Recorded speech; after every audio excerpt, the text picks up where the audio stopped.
Halo-halo ang nararamdaman ko. Kinakabahan ako, natatakot ako, gusto kong tumakbo pero hawak niya ang kamay ko.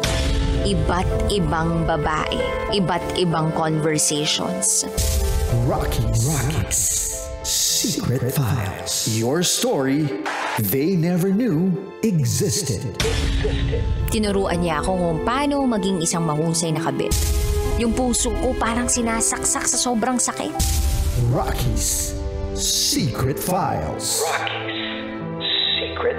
With Titan Jello. Rocky's Secret Files. Rocky's Secret Files.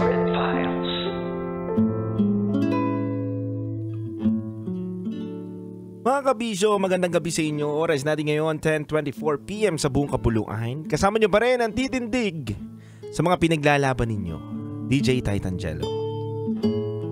Mga kabisyo, danas na danas mo ba ito? Naranasan mo ba na may taong nangako sa'yo na sasamahan kang hanggang dulo? Pero yung mga pangako sa'yo sa ibang tao tinupad. Sa iba tao ginawa. Sa ito sa mga pinakamasakit na mangyayari sa atin. Lalo na sa buhay pag-ibig. Na may tao tayong mahal na mahal. Makikita na natin yung future natin sa kanya pero hindi pala ganun kadali. Totoo pala ang kasabihan na ang pangako ay napapako. Kaya wag natin panghawakan basta-basta. Mga kabisyo, pakinggan po natin at basahin natin ang mga saloobin ng mga kabisyo natin na nagbahagi ng kanilang reaction at comments dito sa ating Rocky's Secret Files. Muna natin basahin ang sinabi ni Gab Pausing na nakatutok sa atin ngayon. Happy Monday DJ Jello at DJ Rocky. Grabe yung feels ng Secret Files tonight. Naghintay si sender tapos mapupunta rin pala sa iba yung taong mahal niya. At ang masakit doon, sa best friend pa ni sender na punta. Ang masasabi ko lang po kay sender is I hope na fully healed ka na right now. Di mo deserve yon. Walang masama na inuuna mo ang pangarap mo. Dapat intindihin yun ni Guy.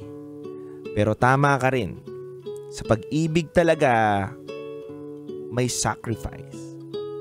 Praying for you po, Secret File Sender. Sa lalaki, mabuti naman na na-realize mo yung pagkakamali mo.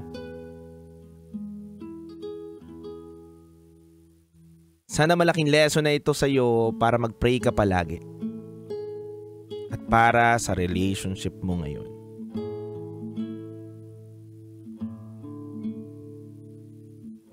Basahin naman natin ang komento ni Darwin Rosel. Well, mahirap talaga mamili kung career ba o love life ang get. Masakit na yung taong minahal mo ay may iba na. Much worse pa, yung pangarap mo magkaroon ka ng sariling pamilya with Ivan ay ginawa niya ngayon kay Yana. Siguro nga, kaya natupad ang pangarap mo maging sundalo ay may tinanggal ang Lord sa'yo na hadlang sa pangarap mo.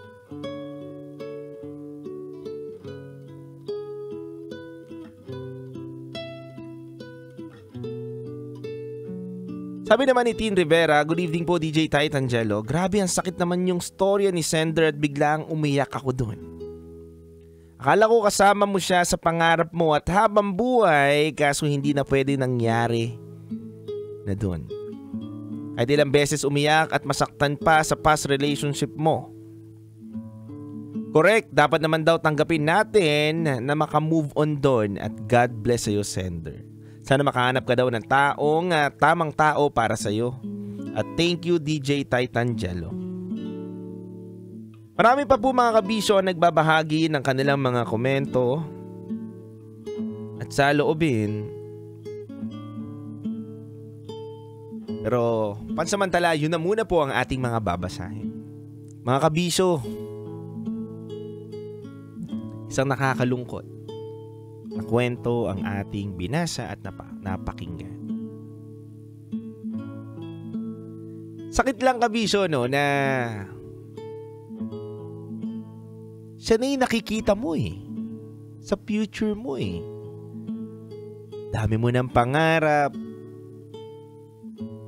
dami mong gustong tuparin na mga bagay na kasama siya. Pero mapaglaro ang tadhana. Hindi lahat na akala mo mapapasayo ay mahahawakan mo sa palad mo o mararanasan mo. Minsan,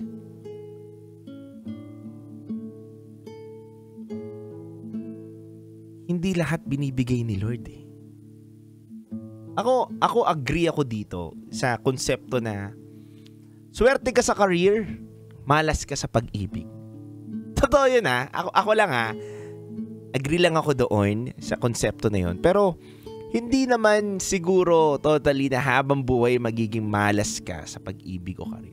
Basta laging may kapalit yan. Hindi, walang perpekto. Minsan naman, ang ganda ng career mo, ang ganda ng relationship mo, pero may ibang bagay ka naman na hindi sumasang-ayon sa'yo. Hindi binibigay lahat Pero dito naman, sa pangyayari sa caller na, ay sa ating letter sender, sa secret files, para sa akin, hindi porket minawala sa'yo, ay wala nang pwedeng pumalit.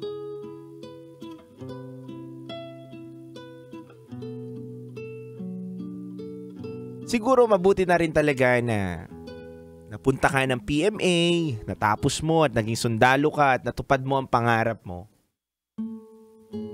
Kasi, sabi nga daw, di ba? Kung mahal ka ng isang tao, handang magtiis o magsakripisyo para sa'yo. Ikaw, nagsakripisyo ka para sa future ninyo, sa pangarap ninyo. Pero siya, tingin ko, nainip itong taon to. Hindi niya kaya na nandun sa relasyon na magkalayo kayo. At kailangan niya ng may nakakaramay agad-agad kapag nalulumbay siya. Which is hindi mo na ibigay yun. Diba? So, para sa akin, siguro pinagtagpo kayo pero hindi kayo tinadhana. Hanggang dun lang talaga siguro ang love life ninyo. At ikaw rin siguro ang dahilan kung paano sila nagkakilala ni Yana, dahil kung hindi kayo nagkakilala ni Ivan, hindi makikilala ni Ivan si Yana. Dahil ikaw ang nakapagpakilala kay Ivan kay Yana.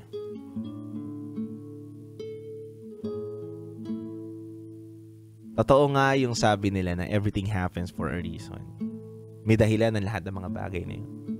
At sana ako, dalangin ko na lang din, kaparehas ni Angge, na maging happy family itong si Ivan at si Yana. At sana ito naman si Angge ay makahanap na rin ng tamang tao sa buhay niya.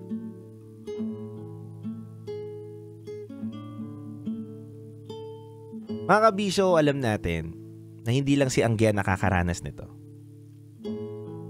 Hindi lang yung propesyon ni Angge ang nakakaranas ng ganito. Pero paano nga ba natin matatakasan o hindi tayo mabibiktima ng ganito?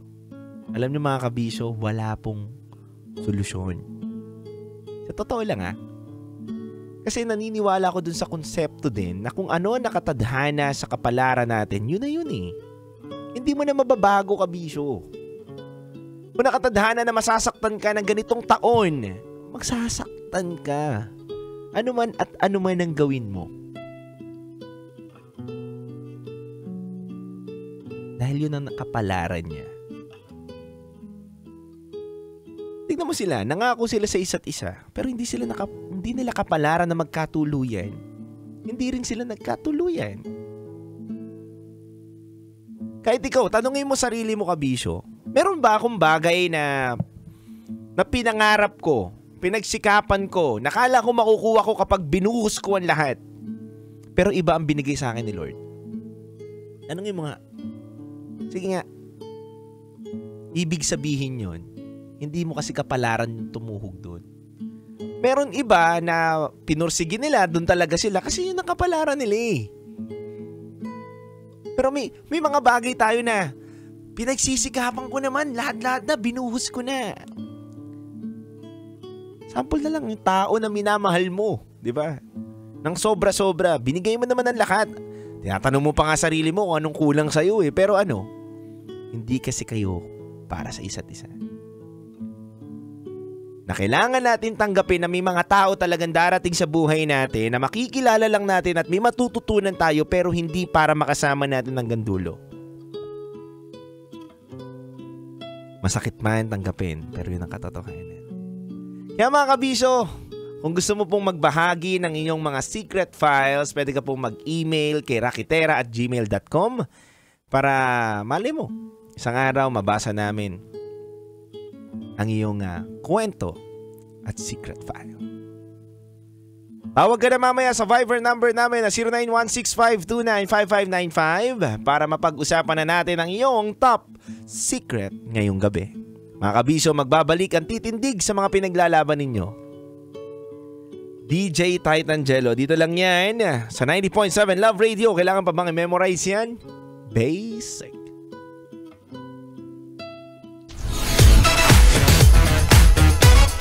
Metro's number one. Metro's number one.